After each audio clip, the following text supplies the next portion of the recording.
नमस्कार। आज हम एक नई सीरीज सुपर 10, कहने का मतलब हम कोशिश करेंगे वैसे कि रोजाना 10 ऐसे क्वेश्चन पूछे जाएं या 10 ऐसे क्वेश्चन का रिवीजन हो जो कि किसी न किसी प्रीवियस एग्जाम में आए हुए हो। बेशक आपको इजी लगे, पर मेरा कहना है या मेरा मानना है ऐसा कि एक बार आप उनको जरूर ट्राई करें, ताकि किसी भी एग्जाम में 60% क्वेश्चन इजी होते हैं, 40% ही नए होते हैं, उनमें से 30% टफ होते हैं और 10% टफेस्ट होते हैं।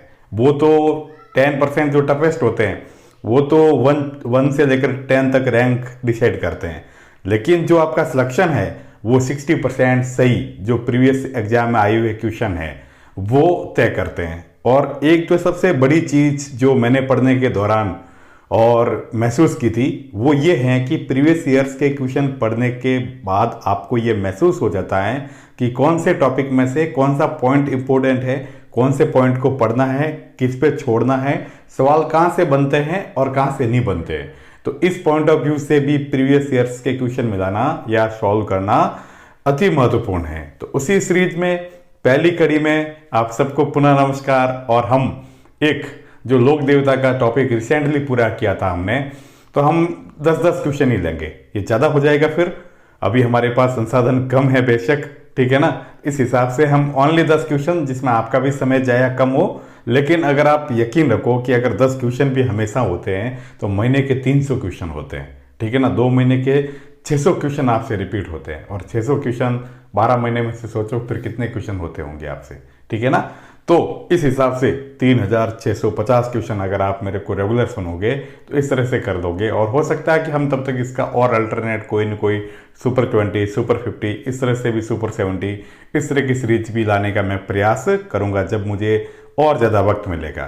तो और समय जाया न करते हुए अब मैं आपको ये जो लोक देवता से प्रीवियस एग्जाम में क्वेश्चंस पूछे गए थे उनके बारे में मैं आपको बताता हूँ। बहुत इजी क्वेश्चन है, इसीलिए मैं कहता हूँ फ्री होके पढ़ा करो, ज़्यादा विशेषज्ञ मत बना करो, और आप बहुत अच्छे से पढ़ोगे तो बहुत अच्छे से पेपर को कवर कर पाओगे और इजीली सिलेक्शन लेकर घर पे नौकरी लेके बैठोगे, मतलब, ठीक है ना। तो अब देखो सुनो, साथ में मैंने ये भी लिखा कि किस एग्जाम में पूछा गया है, ताकि अगर आप उसको वेरीफाई करना चाहो कि सर आप ऐसे तो नहीं बना रहे हो हमें। बाकी यकीन रखना मेरा नाम भरत है, मतलब ये कोई ऐसा दगाबाजी या फिर ऐसे आपको चौंसलेबाजी या फिर प्रचार प्रसार या फिर कुछ और धोखेबाजी वाला नाम नहीं है। जो लोग मुझसे पढ़े हुए हैं वो मुझसे वाकिफ़ है, और आप लोग जो वर्चुअल माध्यम से, मतलब कि इस इलेक्ट्रॉनिक तरीके से मुझे पढ़ रहे हो या मुझसे जुड़ोगे, आपको भी धीरे धीरे महसूस होगा कि हमने एक बहुत अच्छे इंसान पर यकीन किया है, ठीक है ना। तो अब हमने उस पॉइंट ऑफ व्यू से एग्जाम के नाम भी लिख रखे हैं कि भाई कौन सा सवाल कौन से एग्जाम में पूछा गया था, ताकि आप इसको वेरीफाई भी कर सको और आपकी ऑथेंटिसिटी भी बनी रहे। बहुत इजी सवाल है कि राजस्थानी, पहला सवाल लेते हैं कि राजस्थानी लोकगीतों में गाए जाने वाला नेतल का बरतार कहते हैं पति को, ठीक है ना, ध्यान रखना। मतलब नेतल का बरतार किस लोक देवता के संदर्भ में है। ये सवाल उप निरीक्षक उद्योग वाली जो भर्ती हुई थी, उप निरीक्षक उद्योग वाली 2018 में, उसमें यह सवाल पूछा गया था कि भाई नेतल का बरतार जो गीत है वो किस लोक देवता से संबंधित है। तो बहुत सा आसान सा क्वेश्चन है, ठीक है ना, एकदम प्यारा सा। ये अपने सबसे पहले जो लोक देवता रामदेव जी से संबंधित है, भाई ध्यान रखना। तो रामदेव जी हमने पढ़ा था, ठीक है ना, रामदेव जी से संबंधित, रामदेव जी लोक देवता से संबंधित है, जिनका जैसलमेर में भादवा सुदी, मतलब दूध से लेकर एकादशी तक भव्य मेला बढ़ता है। उंडू काश्मीर शिव तहसील बाड़मेर में जन्म हुआ था। और वैसे पूरी जीवनी मैं बता दूंगा, लेकिन अपने वीडियो में पूरी दी हुई है, तो एक बार आप वहाँ से, अगर आपको कुछ भी रामदेव जी के बारे में फैक्ट्स या पूरा पढ़ना टॉपिक ऐसा कि सर हमारा तो RS मेंस तक क्लियर हो जाए, और एक भी पॉइंट किसी भी जयसिंह नीरज 9वीं 10वीं की बुक्स, अपनी हुक्मीचंद जैन और अपनी जैसे जो गाइडलाइन के रूप में या गाइड्स के रूप में लक्ष्य हैं, पेनोरमा है, उससे कोई भी क्वेश्चन ना छूटे तो आप मेरे वीडियो देख सकते हो, उसमें सारा समावेश नॉलेज दिया गया है, ठीक है ना। तो पहले का आंसर कौन सा होगा भाई, नेतल का बरतार, नेतल के पति के रूप में, मतलब कौन से लोक देवता प्रसिद्ध हुए थे या कौन सा ये गीत है वो गाया जाता है, तो वो ध्यान रखना रामदेव जी। और एक चीज़ और बताई थी आपको कि रामदेव जी के जो लोकगीत, इनके जो स्तुति गायन है ब्याहवला, ठीक है ना, ब्याहवला, ये लोक देवताओं की स्तुति में, ब्याहवला लोकगीत लोक देवताओं की स्तुति में सबसे लंबा गायन होता है हम लोग, ठीक है ना। और देवताओं के रूप में ब्याहवलो मतलब रामदेव जी के जो ब्याह के गीत गाए जाते हैं वो सबसे लंबा स्तुति गायन है। और लोक देवियों के रूप में जब हम पढ़ेंगे तब सीकर की रेवासा धाम जीर्ण माता है, उसके बारे में जो उसके स्तुति गान है वो सबसे लंबे है, तो ये ध्यान रखना है। अब दूसरा सवाल है अपना कि भाई पाबू जी का प्रमुख तीर्थ स्थल कौन सा है, मतलब कि पाबू जी का प्रमुख तीर्थ स्थल कौन सा है जहाँ उनका प्रसिद्ध मंदिर है।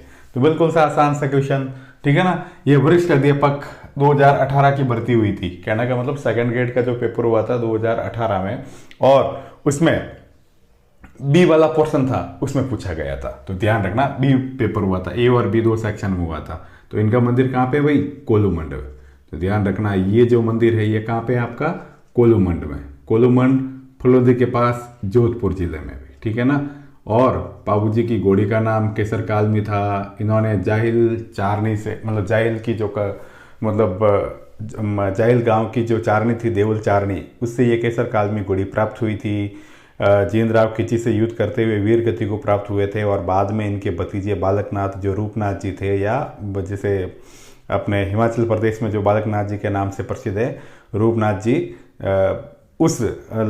उन्होंने मतलब वीर जींदराव खिची को मारकर इनकी मौत का बदला लिया था, मतलब, ठीक है ना। हाँ, ये भी ध्यान रखना।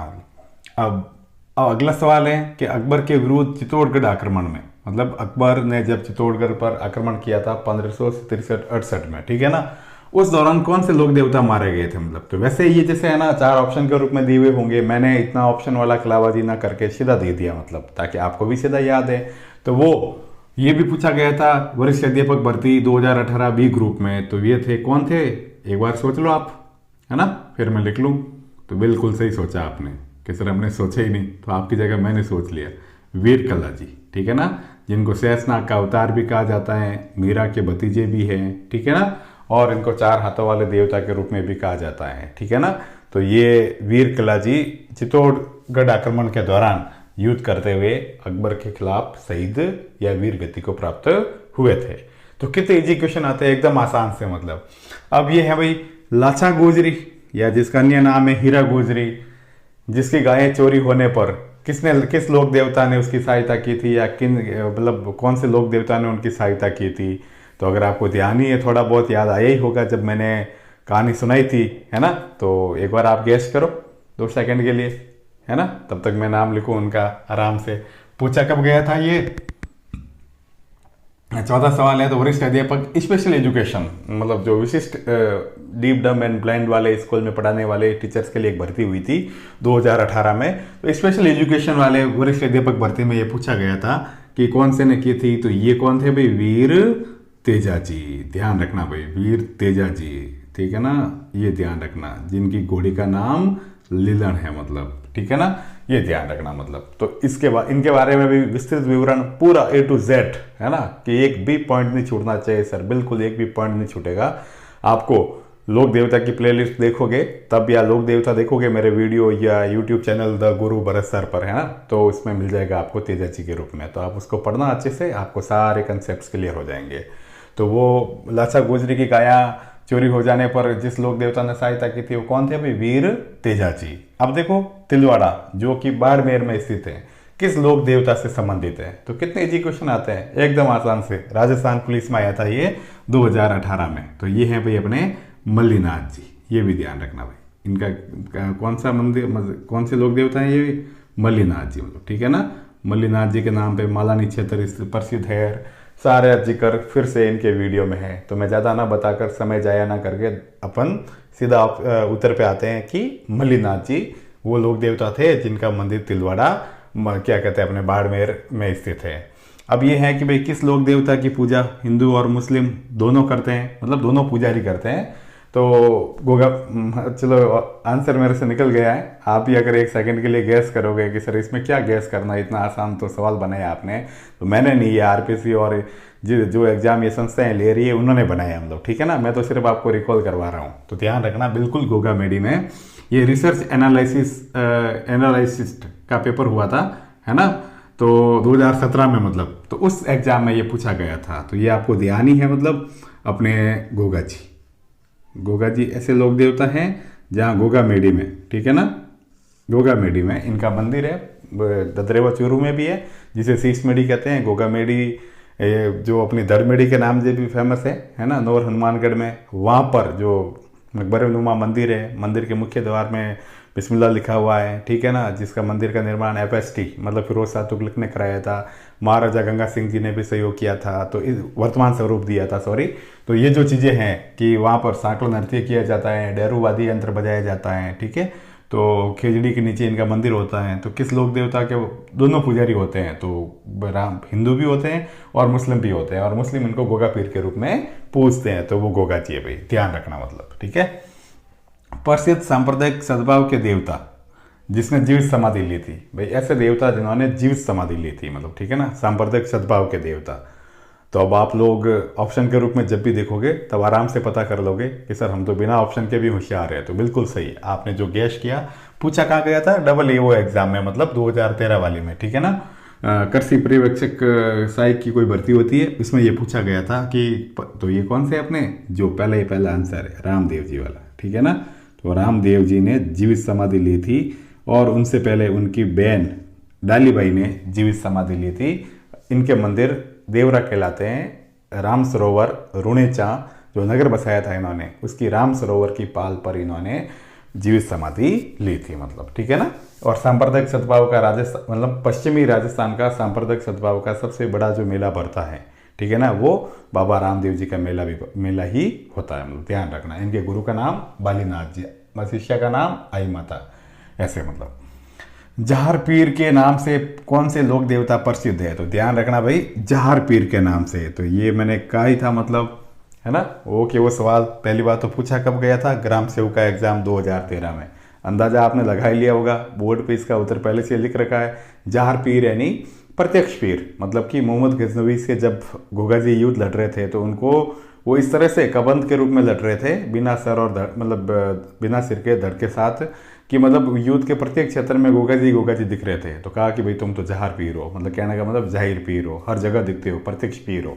तो ये भी किसके बारे में कहा गया? मतलब गोगा जी के बारे में। तो ध्यान रखना, ये उपाधि भी गोगा जी को दी गई है, मतलब। और गोगा जी की घोड़ी का नाम गोगा बापा, ये भी ध्यान रखना। गोगा जी शब्द गोरखनाथ जी और गाय, इन दोनों की वजह से मिक्स हुआ था, मतलब है ना, या इस नाम में दोनों नामों का उच्चारण या दोनों नामों का समावेश है, मतलब। वह जिला, बिल्कुल ही आसान सवाल है ना, लेकिन फिर भी देखो, जूनियर अकाउंटेंट 2016 की भर्ती में पूछा गया हुआ, जिसमें रामदेव जी की समाधि स्थित है, ठीक है ना। तो बाड़मेर, अरे नहीं सर नहीं, बाड़मेर थोड़ी हो सकता है। तो इसका भी आंसर बिल्कुल जैसलमेर, जो राजस्थान का क्षेत्रफल की दृष्टि से सबसे बड़ा जिला भी है, ठीक है ना भाई, जैसलमेर। तो जैसलमेर में गोगा जी का सॉरी रामदेव जी का क्या कहते हैं, मतलब जीवित समाधि स्थल भी है, वही रामदेवरा रुणेचा, मतलब क्या कहते हैं, राम सरोवर की पाल पर। तो ये सवाल बार बार रिपीट हुआ। हाँ, ये सवाल मैंने लोक देवताओं के परिचय में कराया था, और उस टाइम भी मैंने कहा था कि भाई ये RS के प्री एग्जाम में पूछा गया है। तो ये RS प्री 2015 में पूछा गया था कि छत्रपाल क्या है, ये छत्रपाल संबंधित किससे हैं। तो ये ध्यान रखना, RS प्री एग्जाम में पूछा गया है। और इस शब्द का अर्थ मैंने बहुत अच्छे से, सलीके से और बहुत बढ़िया से बताया था, आपको पुनः याद आ गया होगा। तो क्षेत्रपाल का विशेष होता है क्षेत्र विशेष के देवता, ठीक है ना, गांव विशेष के देवता या क्षेत्र विशेष के देवता। तो कभी ध्यान रखना आपको, क्षेत्र विशेष के देवता, क्षेत्र विशेष के देवता। और क्षेत्र विशेष के देवता के रूप में सबसे ज्यादा प्रसिद्ध कौन से हैं? मतलब भैरव, ध्यान रखना, काला भैरव और गोरा भैरव। तो प्रसिद्ध है वो कौन से है भाई? भैरव। और एक चीज और बताई थी कि सबसे ज्यादा मंदिर क्षेत्रपाल के राजस्थान में कहाँ पे है, कौन से जिले में है? ध्यान रखना, डूंगरपुर जिले में है। और यहीं पर इनसे संबंधित एक पितृ पूजा से संबंधित दीवड़ा पर्व भी मनाया जाता है दिवाली के बाद 15 दिन तक का। तो ये आज का सुपर 10 सीरीज थी। देखने के लिए, सुनने के लिए, शेयर करने के लिए धन्यवाद। और हाँ, पुनः कह रहा हूँ आपसे, वीडियो को अधिक से अधिक अपने दोस्तों के बीच साझा कीजिए, शेयर कीजिए और सब्सक्राइब को बढ़ाइए, मतलब कि और ज़्यादा से ज़्यादा इस चैनल को सब्सक्राइब कीजिए। सुनने के लिए देखने के लिए, तैयारी करने के लिए, सरकारी जॉब पाने के लिए मेरी हमेशा से शुभकामनाएं आपके साथ रहेगी। शुक्रिया। थैंक